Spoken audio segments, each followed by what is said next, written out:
देख रहे थे बायोलॉजी में, जिसमें हमने ओरल कैविटी को डिस्कशन किया था। इसके अलावा हमने ग्लैंड्स, सलाइवरी ग्लैंड्स, उसके टाइप्स, ये सारी चीजें हमने देखी थी।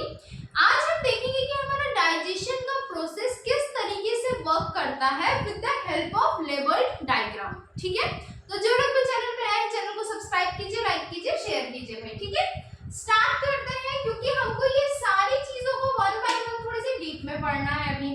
सिंस हमारे सिलेबस में रिटन है कि 11th-12th लेवल को टच करके एग्जाम्स में क्वेश्चंस आएंगे, तो उस अकॉर्डिंग माइंड सेट करके हमको पढ़ाई करनी है। ठीक, तो ओरल कैविटी, बकल कैविटी से हम स्टार्ट करते हैं। ठीक है, मुख गुहा जिसको बोलते हैं हिंदी में। तो ओरल कैविटी को जिस तरीके से रिप्रेजेंट किया जाता है, ये समझ लो ये हमारा मुंह है, ओरल कैविटी है। ठीक है, इसके बारे में, इसकी डाइजेशन के बारे में मैंने ऑलरेडी आप लोगों को बताया है। इसमें जो ग्लैंड्स प्रेजेंट होते हैं वो भी मैंने आपको बताया है, तो वो एक बार आप लोग चेकआउट कर लीजिए, सारी चीजें प्लेलिस्ट में अवेलेबल है। ठीक, तो ओरल कैविटी से जब हम किसी खाने को अंदर लेते हैं, किसी फूड का इनटेक करते हैं, तो वो क्या करता है, वो पास होता है ओरल कैविटी से। स्टार्च का 30% तक का जो डाइजेशन है वो सलाइवरी अमाइलेज एंजाइम की मदद से यहीं पर, या टाइलिन एंजाइम की मदद से यहीं पर हो जाता है, मुंह में भी। उसके बाद जो खाना बचता है, जिसका डाइजेशन यहाँ पर नहीं हो पाता, उसको हम दांत की मदद से मैकेनिकली छोटे छोटे टुकड़ों में चबाते हैं। चबाने के बाद फिर वो कहाँ पर आता है, वो फेरिंग्स में आता है। कहाँ पर आता है भाई वो खाना, फेरिंग्स में आता है। ठीक है, तो ओरल कैविटी हमने ऑलरेडी डील किया हुआ है बहुत डिटेल में, तो ये मैं अभी नहीं बता रही हूँ, अननेसेसरी नहीं खींचते हैं वीडियो। फेरिंग्स में आता है खाना जो ओरल कैविटी में डाइजेस्ट नहीं होता, वो दांत की मदद से छोटे छोटे टुकड़ों में कट के। ठीक है, तो फेरिंग्स क्या होता है, फेरिंग्स एक कॉमन पैसेज होता है। कॉमन पैसेज होता है किसके लिए भाई, फूड के लिए, खाने के लिए एंड एयर के लिए। ठीक है, फूड और एयर, खाने और हवा दोनों के लिए, जो हम सांस लेते हैं वो भी इस फेरिंग्स के थ्रू अंदर जाती है, और जो हम खाना खाते हैं वो भी इस फेरिंग्स के थ्रू ही अंदर जाती है। इसीलिए कभी कभी खाना जब अटक जाता है तो सांस लेने में दिक्कतें होने लगती है। हिक्कप या हिचकियां जो आती है वो भी इसी की वजह से आती है। ठीक है, तो फेरिंग्स क्या होगा, एक कॉमन पैसेज है, एक रास्ता है, एक बिल्कुल कॉमन रास्ता है खाने और हवा दोनों के लिए। ठीक है, हमारे फूड के लिए और हमारे एयर के लिए। इसके अलावा फेरिंग्स के नीचे एपिग्लॉटिस होता है। क्या होता है भाई, एपिग्लॉटिस। एपिग्लॉटिस का काम मैं आपको 2 मिनट बाद बताती हूँ। एपिग्लॉटिस के बाद हम समझते हैं, यहाँ पे शायद थोड़ा सा छोटा है, खाने की नली थोड़ा छोटा ही डायग्राम होगा ना, तो यहाँ पर क्या होता है, ये एक गोल सा आपको स्ट्रक्चर दिख रहा है, इसको हम बोलते हैं ग्लॉटिस।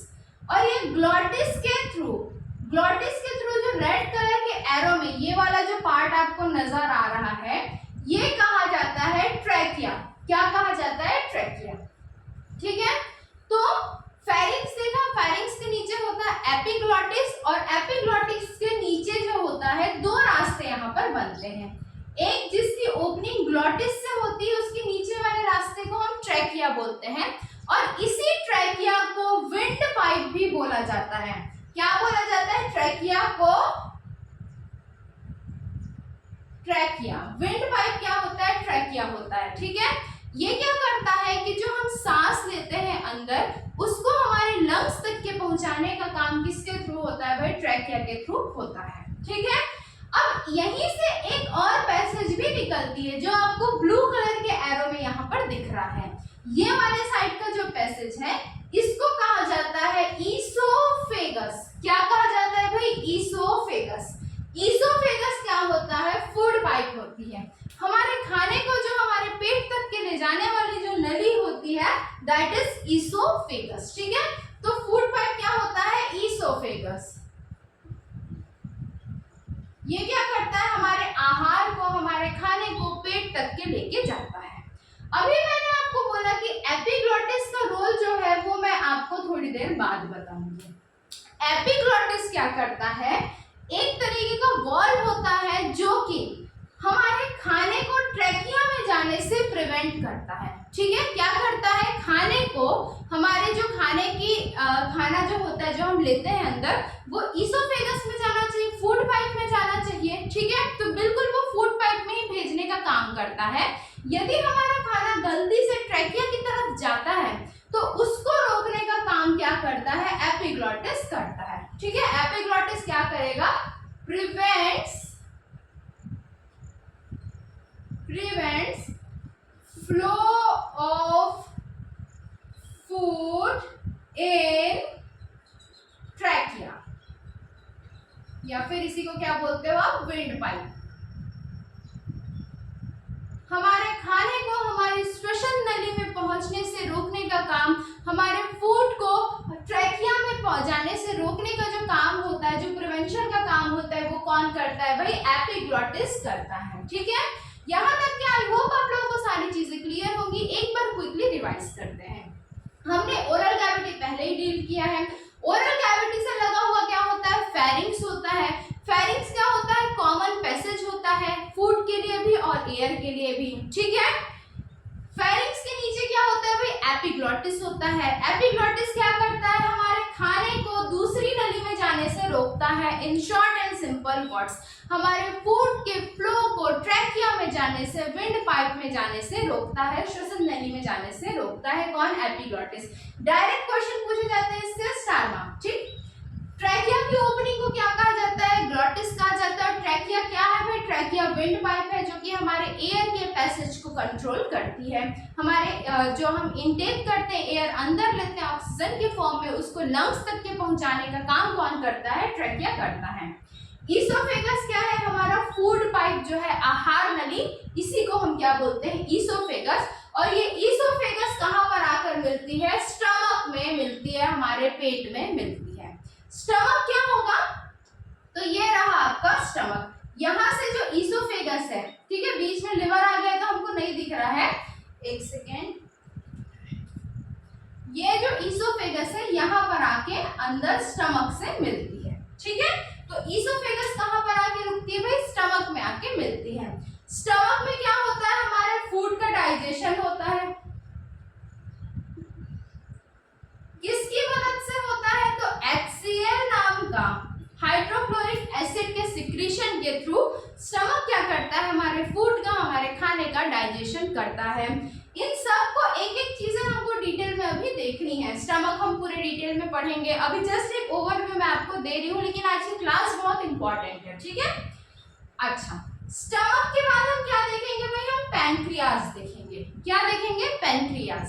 पैंक्रियाज क्या होता है, हमारे शरीर का, हमारे एलिमेंट्री कैनाल का एक ऑर्गन होता है, जिसमें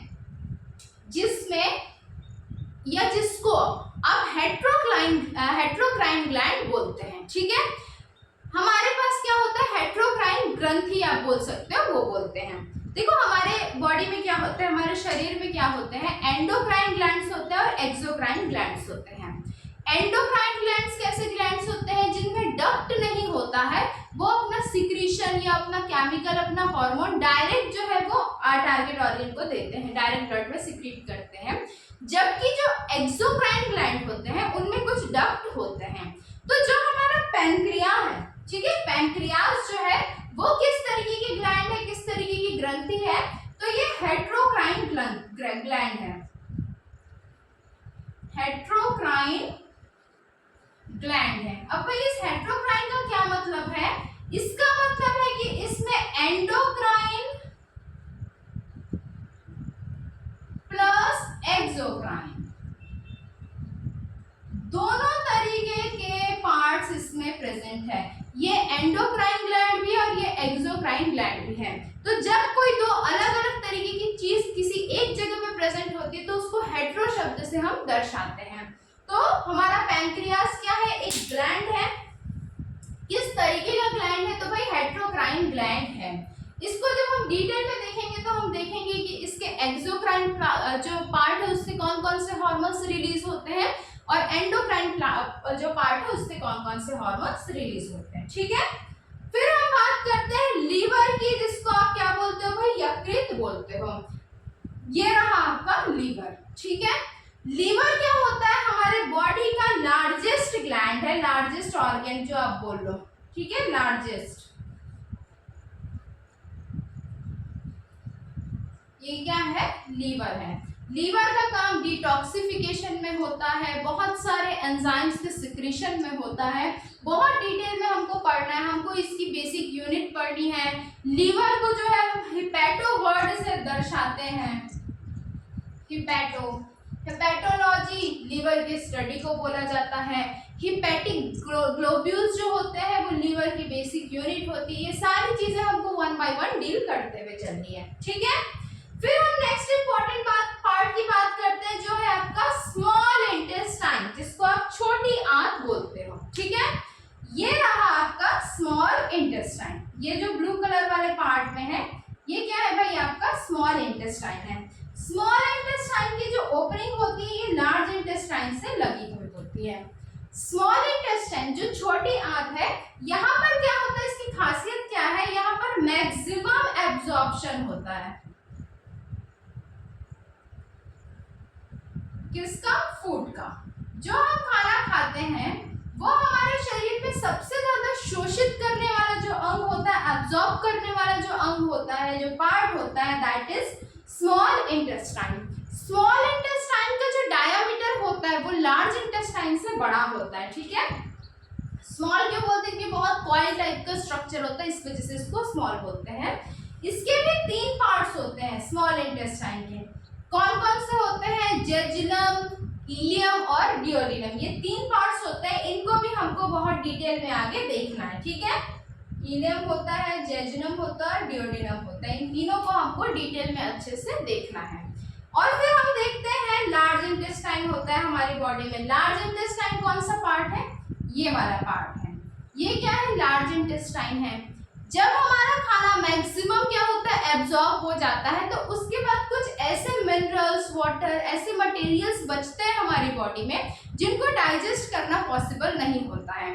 तो उनका फिल्टरेशन, उनको अपने पास रखने का काम क्या करता है, कौन करता है, लार्ज इंटेस्टाइन, बड़ी आंत करती है। और इसी के थ्रू जो है आगे हमारा जो वेस्ट मटेरियल है वो रेक्टम में जाके स्टोर होता है, जिसको फीकस या स्टूल बोलते हैं, और फिर एनस के थ्रू वो बाहर आ जाती है, ठीक है। तो लार्ज इंटेस्टाइन का क्या काम होता है, फाइनल एब्जॉर्प्शन का, फाइनल एब्जॉर्प्शन, ठीक। इसका ये किसका काम होता है, लार्ज इंटेस्टाइन का काम होता है। इसके अलावा एक जो पार्ट है जिसका यहाँ पर नहीं लिखा हुआ है, वो है ये आपका गॉल ब्लैडर। क्या है, गॉल ब्लैडर। ये कहाँ पर होता है, ये लीवर और स्टमक के बीच में कनेक्टेड पार्ट होता है। इसके बारे में भी हमको डिटेल में देखना है। गॉल ब्लैडर से कौन से जूसेस वगैरह सीक्रेट होते हैं, ये सब भी हमको जानना है।